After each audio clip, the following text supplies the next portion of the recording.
Engkau kekuatan kami Tuhan. Terima kasih Tuhan Yesus. Engkau selalu ada bagi setiap kami.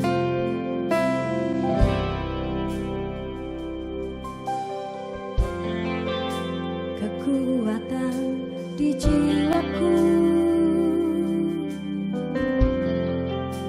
ketenangan batinku, ada dalam hadirat-Mu, ku menyembah-Mu.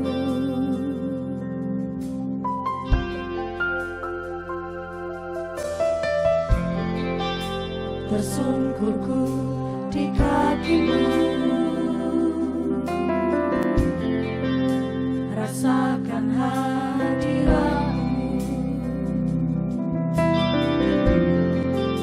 Takkan ku melepaskan-Mu, Kau cahaya bagiku.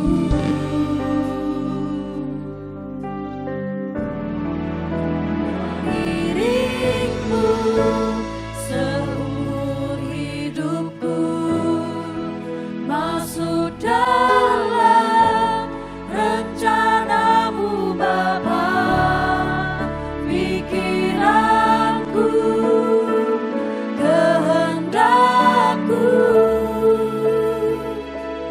ku serahkan padamu. Harapanku hanya di dalam-Mu, ku kan teguh bersama-Mu Tuhan. Jadikanku berjana-Mu untuk memuliakan-Mu. Terima kasih Tuhan.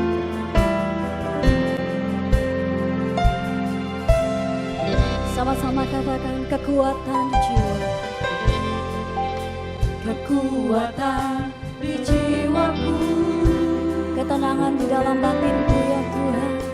Ketenangan batinku, ada dalam hadirat-Mu, ada dalam hadirat-Mu, ku menyembah-Mu. Amin Tuhan.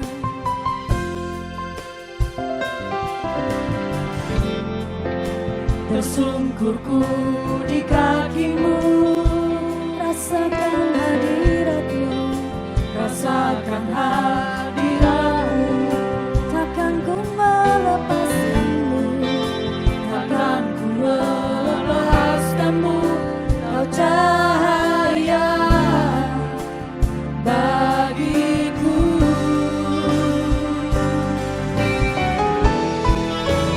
Dirimu seumur hidupku, masuk dalam rencana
Bapak, terima kasih Tuhan untuk kesempatan di mana kami boleh kembali berkumpul di tempat ini.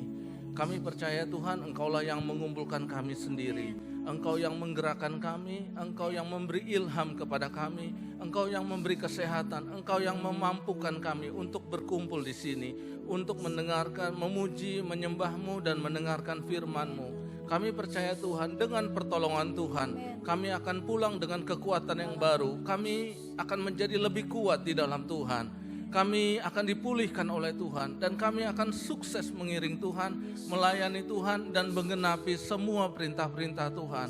Kami percaya Tuhan, hari ini melalui firman-Mu ini, kami akan diberkati dan kami akan menyenangkan Engkau Tuhan. Karena kami tahu Tuhan, kebahagiaan kami adalah di dalam tangan-Mu. Sukses kami adalah karena kami ingin mengasihi-Mu. Sukses kami adalah kami mempermuliakan nama-Mu. Bapa di dalam surga, berkati hati kami, berkati pikiran kami, berkati jiwa kami, supaya kami menjadi anak-anak-Mu yang berkenan di hadapan-Mu, yang menerima kemurahan-Mu, dan yang mempertanggungjawabkannya dalam hidup kami. Terima kasih Tuhan, tolong hamba-Mu ini Tuhan untuk menyampaikannya dengan baik dan benar. Kontrol semua perkataan, semua hal yang keluar dari mulut hamba, supaya apa yang berkenan di hadapan-Mu yang memberkati jemaat-Mu hari ini, itu yang disampaikan. Roh Kudus, Engkau yang menyampaikannya, mengartikannya sesuai dengan kebutuhan tiap-tiap jemaat. Hamba-Mu ini terbatas, Tuhan berkati session ini, berkati pemberitaan firman ini. Di dalam nama Tuhan Yesus kami sudah berdoa mengucap syukur. Haleluya, amin. Shalom Bapak Ibu yang dikasihi Tuhan. Selamat siang menjelang sore. Hari ini saya akan menyampaikan satu firman Tuhan yang sebenarnya firman Tuhan ini saya pribadi, saya men-settingnya untuk ibadah ketiga.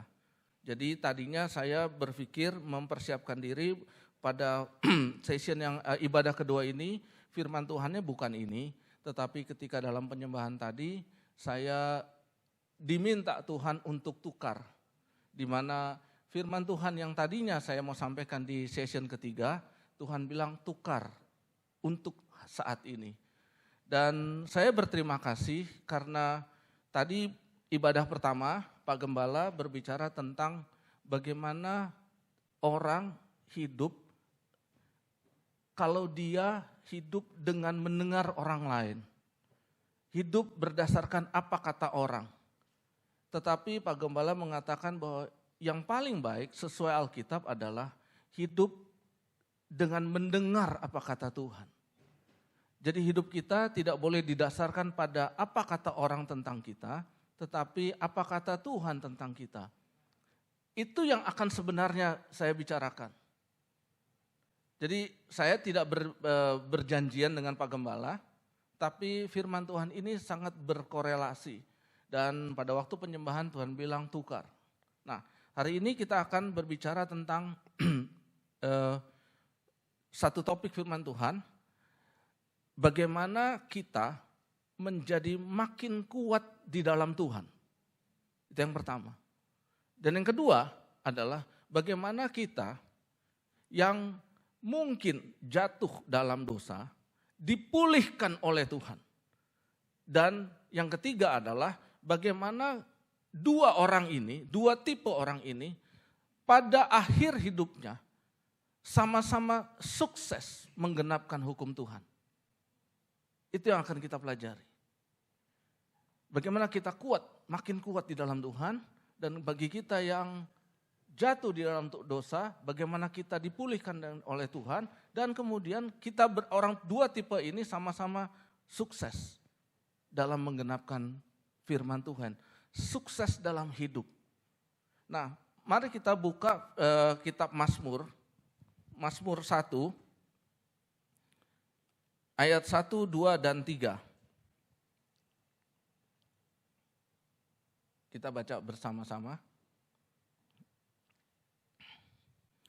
Sebagian dari firman Tuhan ini pernah saya khotbahkan, tetapi saya ingin menyelesaikannya secara keseluruhan.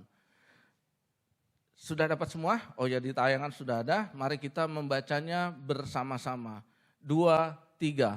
Berbahagialah orang yang tidak berjalan menurut nasihat orang fasik, yang tidak berdiri di jalan orang berdosa, dan yang tidak duduk dalam kumpulan pencemooh. Tetapi yang kesukaannya ialah Taurat Tuhan, dan yang merenungkannya itu siang dan malam. Ia seperti pohon yang ditanam di tepi aliran air, yang menghasilkan buahnya pada musimnya, dan yang tidak layu daunnya, apa saja yang diperbuatnya berhasil. Pada akhir dari khotbah ini, saya akan membahas kalimat terakhir, yaitu ini, apa saja yang diperbuatnya berhasil.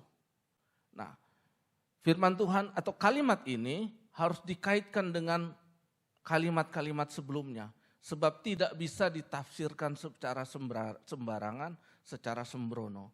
Nah, Bapak Ibu yang dikasihi oleh Tuhan, saya akan fokus pada ayat yang kedua. Tetapi yang kesukaannya ialah Taurat Tuhan, dan yang merenungkan Taurat itu siang dan malam. Nah, baik. Ada dua kata yang saya mau fokus. Yang kesukaannya dan yang merenungkannya. Kata kesukaannya, saya pernah khotbahkan di beberapa waktu yang lalu, diambil dari kata haifes. Haifes ini artinya gini, sebuah kerelaan yang dominan untuk diatur oleh Tuhan, untuk disertai oleh Tuhan, untuk dikuasai oleh Tuhan. Itu artinya. Jadi orang ini merelakan dirinya untuk dipimpin Tuhan, untuk diatur dan disertai oleh Tuhan. Kenapa seperti itu? Karena orang ini sudah merasakan sebuah kebahagiaan yang tidak ada bandingannya kalau dia di luar Tuhan. Orang ini percaya bahwa di luar Tuhan dia tidak bisa melakukan apa-apa. Orang ini percaya dan mungkin punya pengalaman hidup bagaimana hidupnya di luar Tuhan. Sehingga dia bisa membandingkan. Orang ini punya pengalaman spiritual dengan roh Tuhan. Sehingga dia meyakini bahwa kalau dia merelakan dirinya dipimpin dan disertai oleh Tuhan, maka dia menjadi orang yang berbahagia. Orang ini percaya bahwa kalau tangan Tuhan mengatur dia, itu jauh lebih baik daripada dia mengatur dirinya sendiri. Orang ini percaya bahwa hidupnya, dirinya tidak dapat menambahkan satu hasta pun dalam jalan hidupnya. Orang ini percaya tangan Tuhan lebih kuat, lebih baik untuk mengatur hidupnya. Haifes. Nah, saya tidak berpanjang lebar karena di waktu yang lalu ini saya ungkapkan secara detail, tapi saya mau lebih detail, lebih rinci di kata kedua, yaitu ini. Dan yang merenungkan Taurat itu siang dan malam. Kata merenungkan. Kata merenungkan. Kata merenung ini bukan berarti melamun, beda. Sebab kata merenung di sini dalam bahasa Inggrisnya yang dipakai adalah to meditate. Kata merenung di sini dalam bahasa Inggrisnya diterjemahkan sebagai meditasi. Jadi dari perjanjian lama, dalam kehidupan kekristenan, kita sudah diajar oleh firman Tuhan tentang meditasi rohani. Tetapi yang saya mau garis bawahi, karena saya cukup banyak waktu yang saya pakai untuk menggali, mencari, bahkan berkonsultasi tentang apa itu meditasi. Meditasi di sini punya arti yang jauh berbeda dengan meditasi yang dilakukan oleh saudara-saudara kita, teman-teman kita yang berasal dari keyakinan yang berbeda. Berbeda jauh. Saya sudah mengatakan, saya bahkan sampai konsultasi sama mereka. Beberapa bulan yang lalu saya sempat ke Bali, saya pakai kesempatan itu untuk berdiskusi dengan seorang pendeta Hindu, tentang meditasi ini. semata-mata bukan karena saya ingin melakukan meditasi dengan cara mereka, tapi saya ingin membandingkan konsepnya. Dan saya temukan berbeda jauh. Nanti saya jelaskan apa itu meditasi di dalam meditasi rohani, di dalam firman Tuhan ini. Saya mau mengingatkan, tadi saya berjanji di awalnya adalah bagaimana firman Tuhan ini akan berbicara tentang bagaimana kita menjadi lebih kuat di dalam Tuhan. Dan nasihat firman Tuhan ini dua. Relakan dirimu dipimpin oleh Tuhan. Dan yang kedua adalah meditasi. Nah, meditasi ini yang saya mau jelaskan. Kata meditasi ini, kalau dalam agama-agama lain atau budaya lain, karena saya sempat berkonsultasi dengan seorang senior saya di Jawa Tengah yang suka juga bermeditasi, konsepnya dia adalah pati gening, yaitu apa? Mati dalam keheningan. Itu enggak sama dengan yang ini. Meditasi bagi orang Jawa Kejawen itu adalah konsepnya pati gening. Itu bukan yang dimaksud di sini. Jadi jangan disamakan. Beda jauh. Intinya begini, baik pati gening maupun meditasi-meditasi yang lain. Mengosongkan diri, membuat diri ini sampai kosong dan hampa, dan masuk dalam kehidupan, dan berusaha menemukan kebenaran dalam kehidupan. Itu konsep meditasi mereka. Itu sebabnya mereka hening, tidak melakukan apa-apa, sunyi, tenang, bahkan mengungsi, diam, berbulan-bulan, berhari-hari. Meditasi yang dimaksud dalam Mazmur 1 ini tidak seperti itu. Sebab meditasi yang dimaksud di sini adalah penuh dengan Roh Kudus. Penuh dengan Roh Allah. Sebab kata meditasi yang dipakai untuk menerjemahkan merenung di sini diambil dari bahasa Ibrani yaitu hagah. Hagah. Hagah itu artinya gini. Kalau hagah itu diterjemahkan lagi dalam bahasa Inggris itu bergumam. Tapi hagah dalam pengertian yang sebenarnya itu begini. Berbicara kepada diri kita, memasukkan firman Allah, kebenaran-kebenaran Allah dalam diri kita. Hagah itu diambil dari kata dasarnya nafas. Seperti Allah, Elohim, ketika menciptakan manusia, tadi ibadah pertama Pak Gembala sudah sampaikan, maka Allah menghembuskan nafasnya. Maka setiap perkataan, setiap perkara yang keluar dari diri Allah masuk kepada diri manusia, itu menghidupkan. Jika Allah menghembuskan nafasnya pada penyakit kita, maka penyakit kita sembuh. Kalau Allah menghembuskan nafasnya pada kehidupan kita, maka kehidupan kita akan bernyala-nyala. Seperti itu. Jadi kita dalam meditasi ini, dalam hagah ini, yang dimaksud adalah begini, memasukkan nafas kehidupan Allah, yaitu firman Tuhan ini, ke dalam kehidupan kita, sampai kehidupan kita dikuasai oleh iman. Apa artinya memasukkan nafas kehidupan Allah, yaitu firman Tuhan? Karena dikatakan pada mulanya adalah firman, dan firman itu adalah Allah. Dan firman Allah itu hidup. Jadi kita memasukkan nafas kehidupan Allah, yaitu firman Tuhan ke dalam diri kita, sampai diri kita dikuasai oleh iman. Apa maksudnya memasukkan?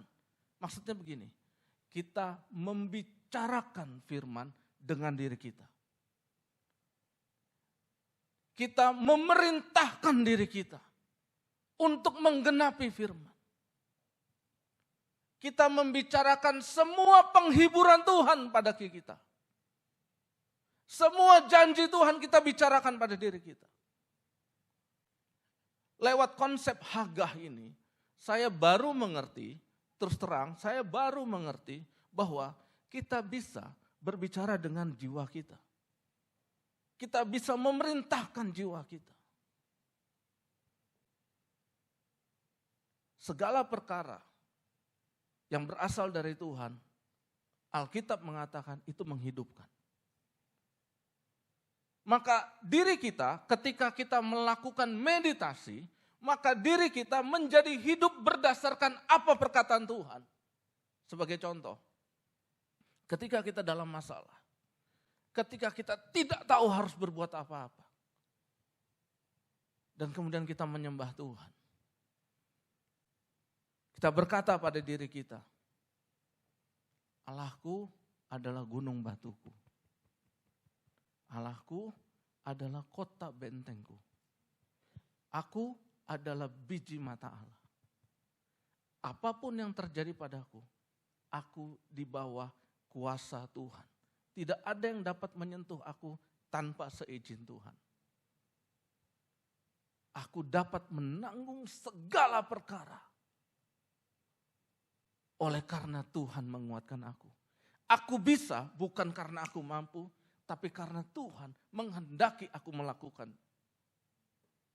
Kita bicarakan itu dalam hidup kita. Dan ini bukan sebuah ritual, tapi ini sebuah kehidupan.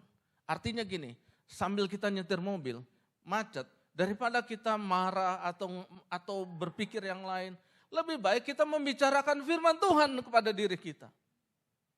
Kita merawat manusia batiniah kita. Kita memberkati manusia batiniah kita. Itulah hagah. Itulah meditasi. Bukan pati gening, mati dalam keheningan, bukan. Tapi kehidupan surga dimasukkan dalam hidup kita. Maka kita live, justru terbalik. Meditasi bagi orang lain adalah mati dalam keheningan. Meditasi dalam diri kita adalah terbakar dengan Roh Kudus. Membakar manusia batiniah kita dengan Roh Kudus. Itulah hagah. Itulah meditasi. Dan Tuhan bilang di ayat yang ketiga, kalau kita terus-menerus seperti itu, maka hidup kita bertindak bukan karena apa kata manusia, tetapi apa kata Tuhan. Maka kita diinspirasi oleh Roh Tuhan. Kita diinspirasi oleh kekuatan Tuhan. Kita diinspirasi oleh pewahyuan Tuhan.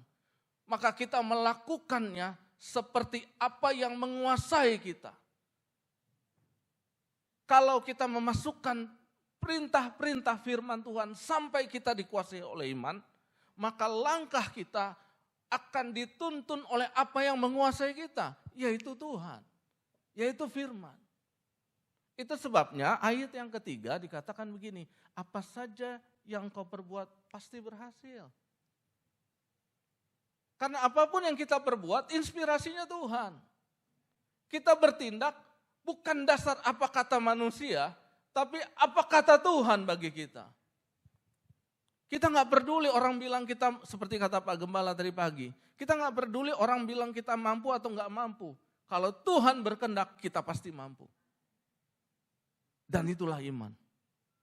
Sampai kita terbakar oleh iman. Sampai manusia batiniah ini tergerak oleh iman.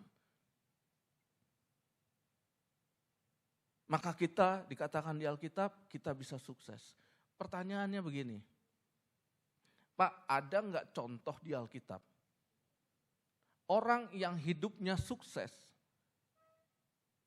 apa saja yang dia perbuat berhasil oleh karena meditasi. Ada nggak contohnya? Ada nggak contoh di Alkitab orang yang melakukan hagah dan kemudian dia berhasil dalam hidupnya? Apa saja yang diperbuatnya berhasil? Ada nggak? Kata hagah banyak dipakai dalam tokoh-tokoh Alkitab. Salah satu yang akan kita bahas adalah Yosua. Mari kita buka Yosua 1 ayat 8. Setelah itu kita akan belajar tentang bagaimana hagah diterapkan dalam kehidupan Abraham, dalam kehidupan Sarah, dan kita selesai. Sebenarnya dalam kehidupan Esther juga ada. Konsep hagah itu diterapkan. Tapi kita nggak bahas itu, kita akan bahas yang lain. Dan di Perjanjian Baru juga ada.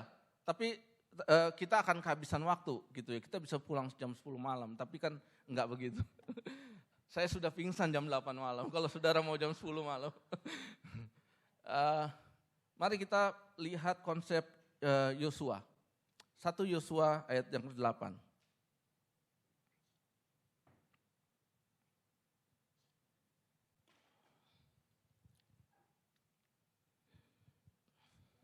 Ya, oke. Udah ketemu semua? Mari kita baca bersama-sama. Janganlah engkau lupa memperkatakan kitab Taurat ini, tetapi renungkanlah itu siang dan malam, supaya engkau bertindak hati-hati sesuai dengan segala yang tertulis di dalamnya.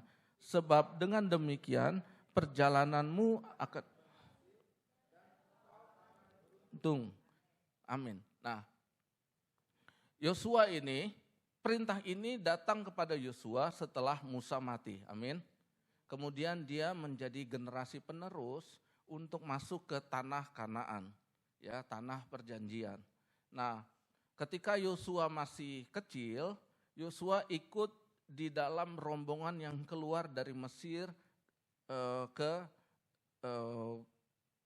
satu gunung yang tempat Musa menerima Taurat. Kemudian setelah Yosua besar, kemudian Yosua diberi mandat oleh Tuhan, ya, bukan oleh Musa, tapi oleh Tuhan untuk melanjutkan generasi orang Yahudi ini untuk masuk dalam tanah Kanaan.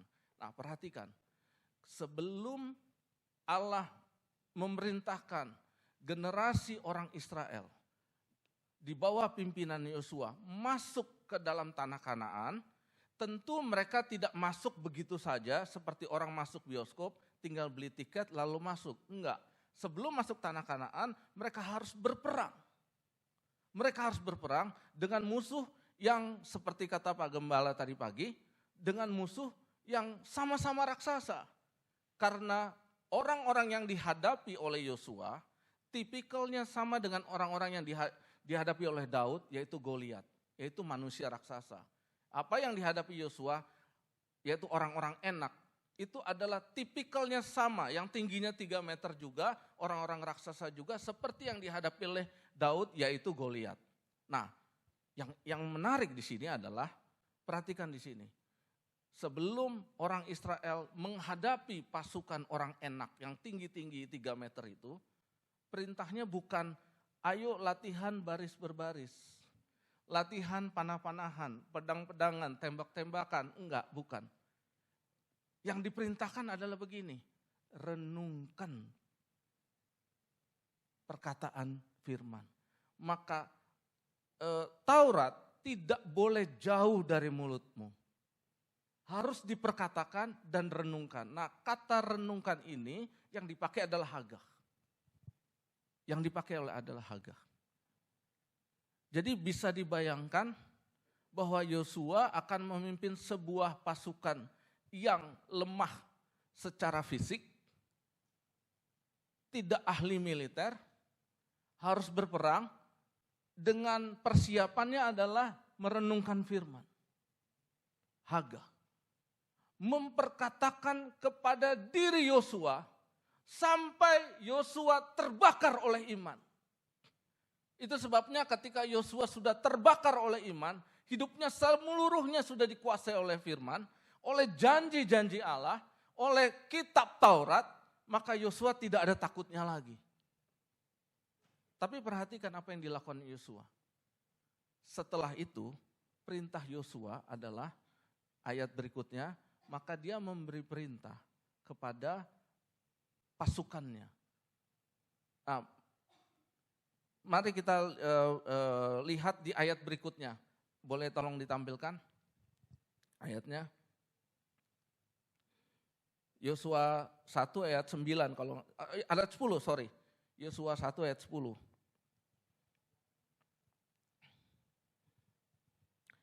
Lalu Yosua memberi perintah kepada pada pengatur pasukan bangsa itu, katanya, ayat yang ke-11, jalanilah seluruh perkemahan dan perintahkanlah kepada bangsa itu, bla bla bla bla bla bla.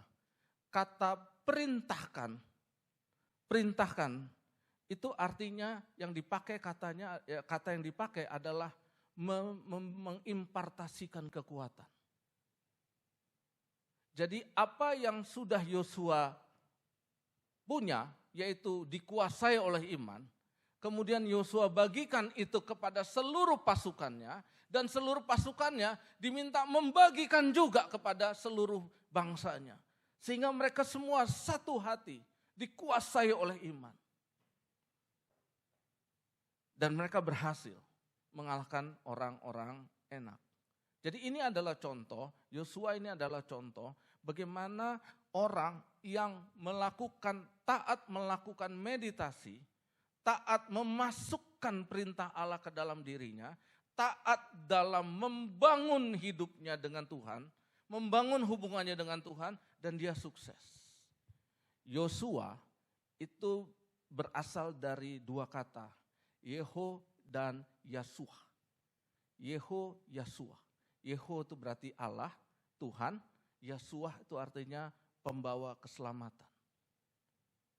Yosua adalah pembawa keselamatan karena dia beriman. Jadi inilah cara untuk membuat hidup kita lebih kuat.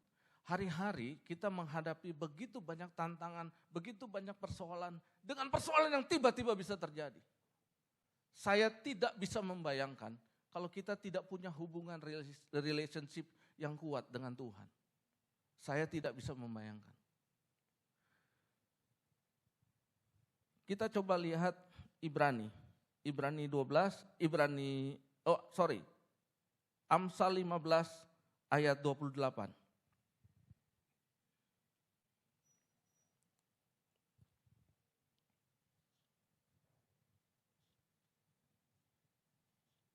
Amsal 15 ayat 28. Hati orang benar menimbang-nimbang jawabannya, tetapi mulut orang fasik mencurahkan hal-hal yang jahat. Kata menimbang-nimbang, ini artinya yang dipakai adalah haga. Jadi ketika kita memasukkan perintah-perintah Tuhan, firman Tuhan, perkataan-perkataan Allah dalam diri kita, maka di dalam diri kita, di dalam hati nurani kita, maka Tuhan berbicara kepada kita. Maka Tuhan memberitahu kepada kita apa yang harus kita lakukan. Kalau kita lihat tadi kembali kitab Yosua, kan Yosua dibilang gini, perkatakanlah Taurat itu dan renungkanlah supaya engkau dapat bertindak hati-hati. Ketika kata hati-hati itu, maka yang dipakai di dalam bahasa Inggris adalah to coverage, to discover. Artinya gini, Yosua melihat di dalam manusia batiniahnya apa yang ditunjukkan Tuhan harus dilakukan. Itu sebabnya yang dilakukan Yosua bukan melatih pasukan, tapi yang dilakukannya apa? Mengimpartasi imannya kepada orang lain. Sehingga satu keluarga, satu pasukan, satu kantor, satu jemaat, satu kumpulan, semuanya satu iman. Saya mendapatkan pelajaran di sini. Kita tidak bisa menjamin anggota keluarga kita seperti apa besok.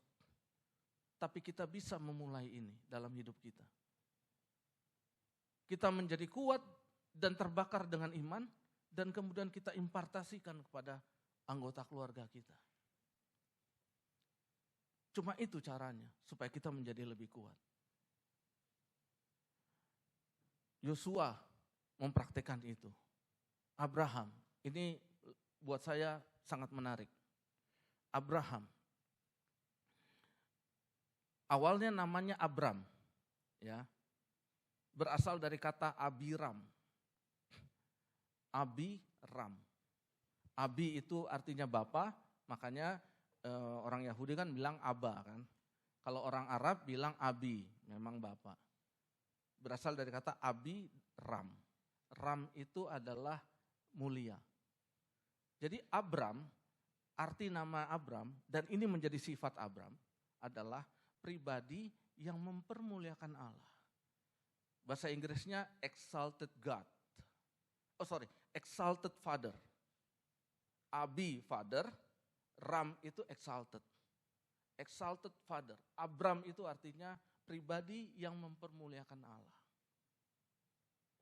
Nah, waktu Abram ini dijadikan bapa orang beriman, maka Tuhan menambahkan satu huruf. Ya, huruf apa yang ditambahkan? H. He, Hagai. Maka apa yang terjadi dengan Abraham? Dia bisa mengimpartasikan imannya itu kepada orang lain, sehingga gelarnya bukan menjadi pribadi yang mempermuliakan Allah, exalted father, tetapi gelarnya berubah menjadi Father of Nation. Bapa segala bangsa. Pelajarannya adalah begini, kalau kita penuh dengan iman, kalau kita dikuasai iman, maka semua perbuatan, perkataan, dan semua hal yang kita lakukan terhadap orang lain, maka itu sama dengan mengimpartasi iman kita pada orang lain. Sehingga orang lain juga akan menikmati hal yang sama. Father of Nation. Itu tidak terjadi sebelum Allah mentahbiskan Abram menjadi bapa orang beriman dengan menambahkan kata H. Sekarang istrinya, Sarai. Sarai berubah menjadi apa?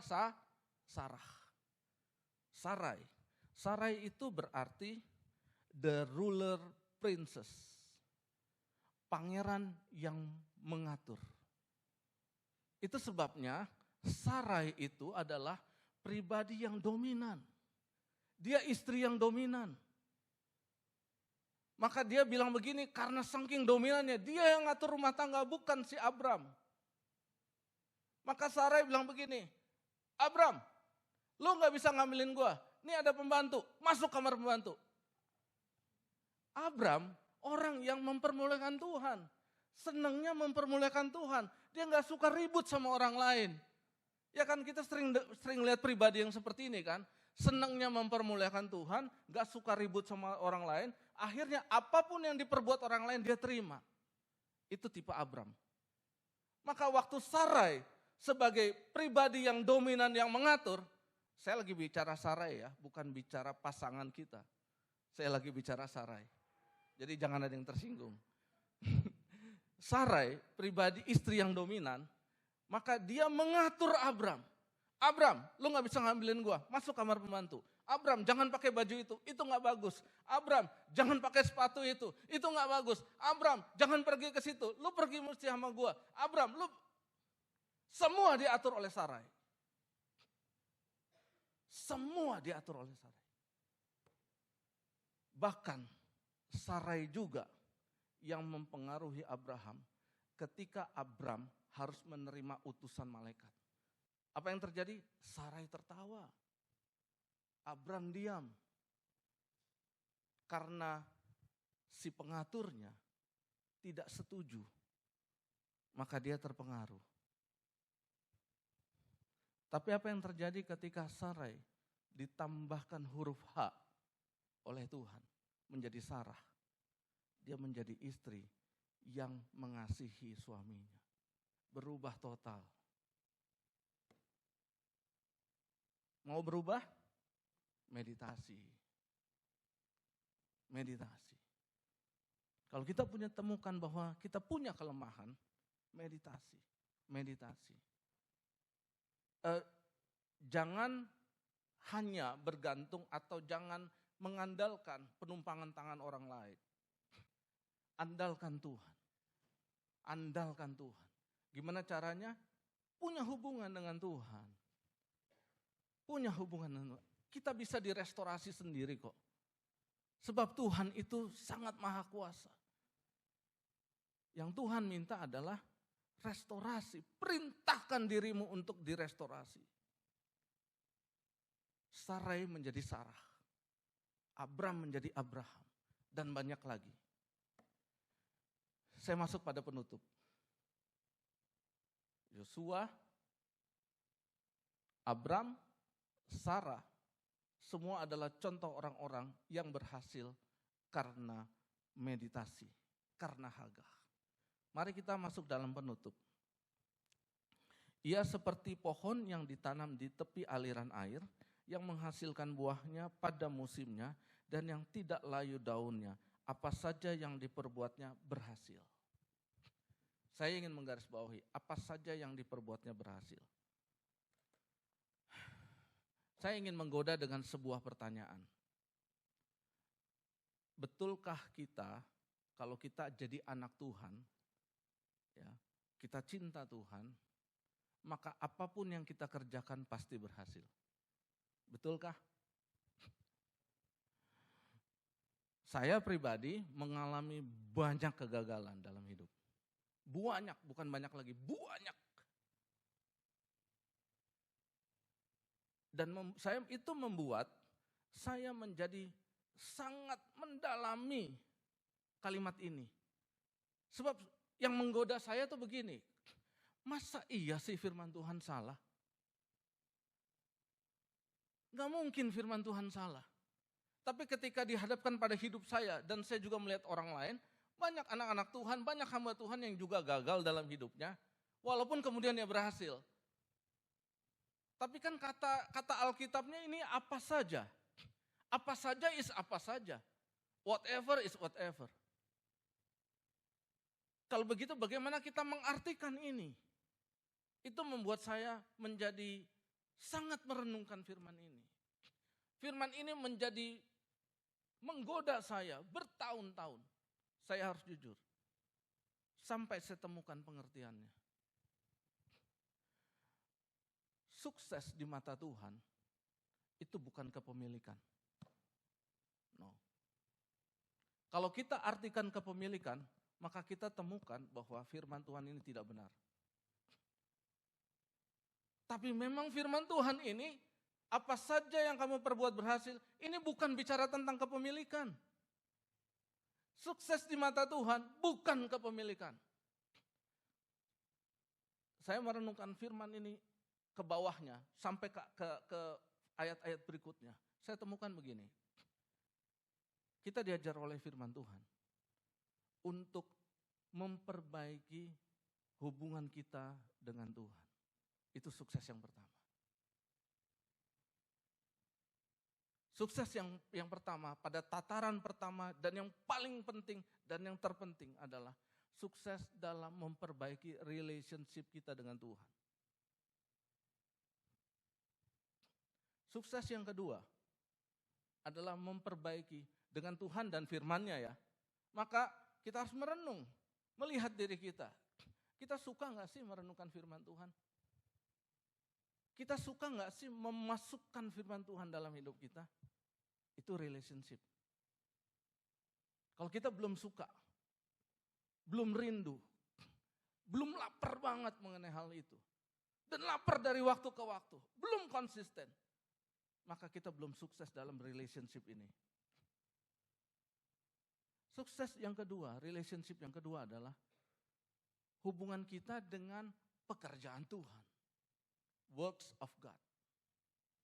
Roh Kudus dicurahkan dalam Kisah Rasul 1, tujuannya, endingnya, akhirnya hanya cuma satu.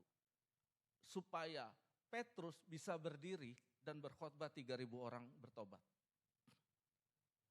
Tujuan utama Roh Kudus diberikan adalah supaya kita bisa melayani. Maka kita harus merenung diri kita. Kita ini suka melayani atau enggak? Maksudnya suka melayani itu begini. Kita senang enggak membangun orang lain di dalam Tuhan? Itu pertanyaannya. Kita tergerak enggak hati ini untuk membangun orang lain di dalam Tuhan? Atau kita cuma hidup yang penting gua aja? Kalau kita belum tergerak dan belum sungguh-sungguh, belum cinta untuk membangun orang lain di dalam Tuhan, maka hubungan kita, relationship kita dengan pekerjaan Tuhan itu dipertanyakan. Kita belum sukses di situ.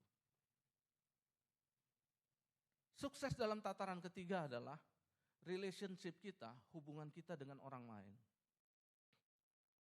Ini bukan konsep entertainment, bukan.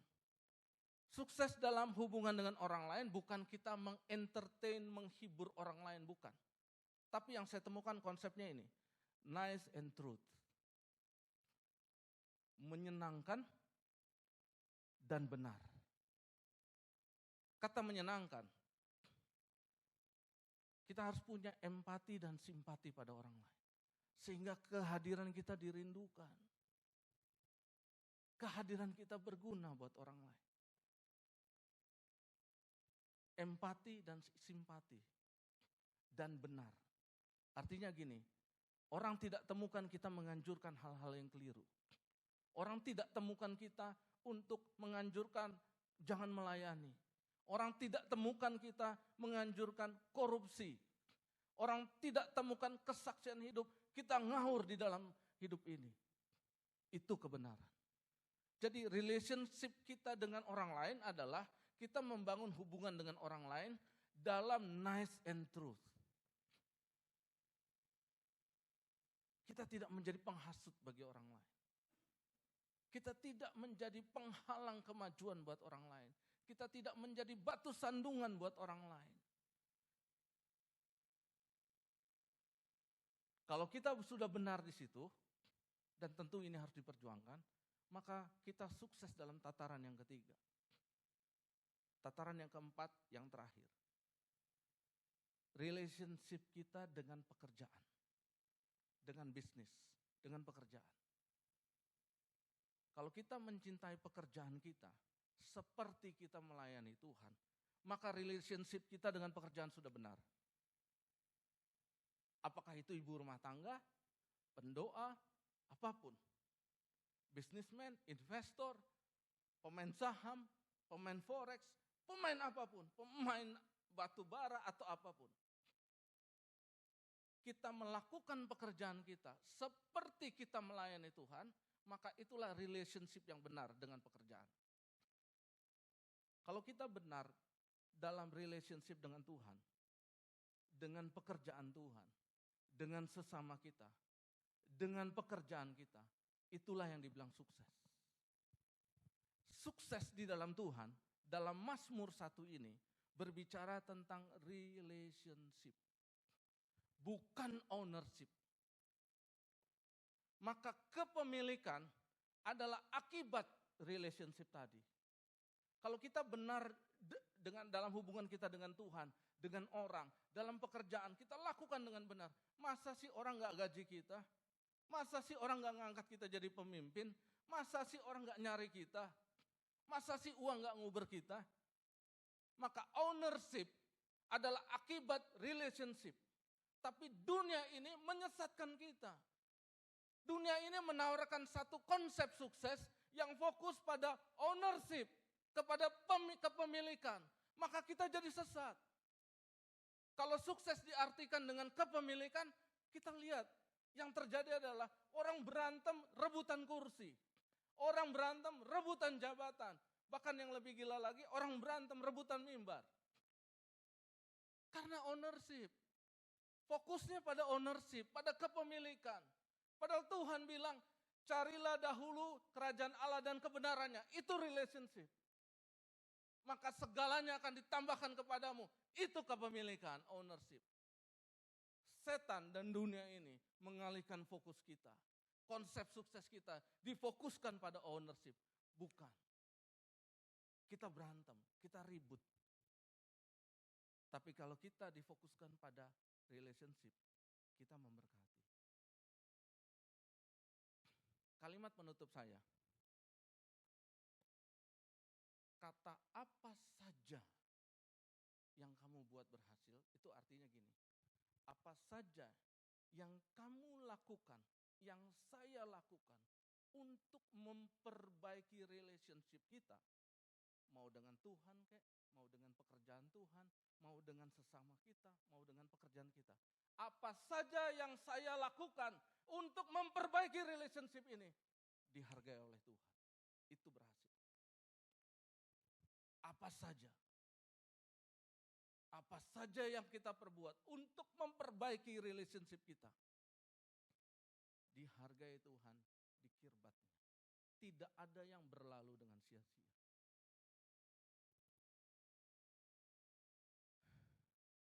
Selamat menjalani hari seminggu ke depan dalam perjuangan hidup kita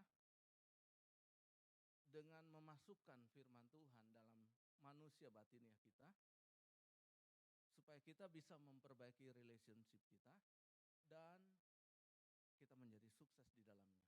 Seminggu ke depan akan menjadi hari-hari yang menyenangkan karena kita bersama Tuhan dan terbakar oleh iman. Tuhan memberkati. Bapa di dalam surga, terima kasih Tuhan untuk firman-Mu pada malam hari ini. Ajar kami Tuhan untuk fokus pada apa yang Tuhan mau dalam hidup kita. Tuhan, ajar kami Tuhan untuk memperbaiki hidup kami, untuk memperbaiki relationship kami, supaya kami sukses di dalam Tuhan. Kami mau Tuhan memasukkan semua firman dan kebenaran dan kata-kata penghiburan-Mu, supaya kami menjadi kuat, supaya kami tahu bahwa kami dihargai oleh Tuhan, dan Tuhan punya maksud supaya